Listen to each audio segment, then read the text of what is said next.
मग आमचा होकार समजा तुम्ही. तुमची पोरं आम्हाला सून म्हणून पसंत आहे. आणि कसं आहे, अगोदरच आमची एक सोयरीक झाल्या पुण्यात. हे जर जुळलं तर मग लेकीकडे आमचं येणं जाणं राहील त्या निमित्तानं. सोयरीक आणि कुणाच्या घरात? अहो गोविंदराव फुले, त्यांचा धाकटा लेक ज्योतिराव, तो आमचा जावई.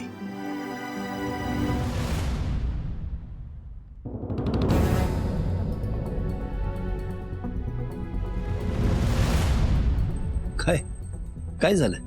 कोणची सावित्री म्हणायची? नाही म्हणजे परवाच्या दिवशी जिच्यावर लोकांनी शेणगोळ्याचा मारा केला ती. शेणगोळ?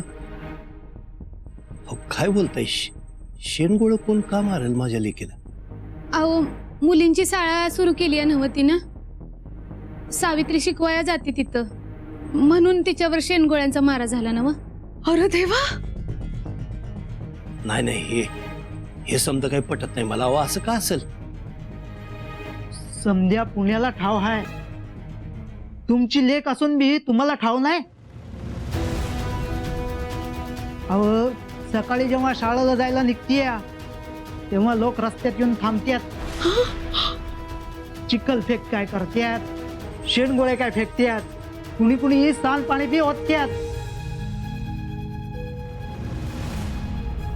थोरल्या सुनबाई, वाईस पाणी घ्या. होय दादा. हो गोविंदराव.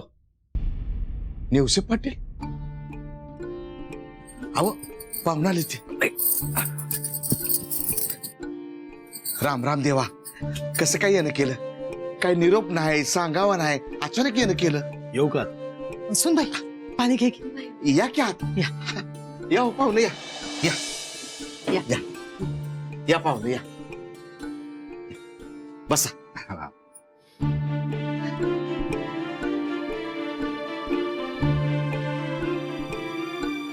धाकली सुनबाई कुठे आहे तुमची? हं? अहो आमची सावित्री कुठं आहे?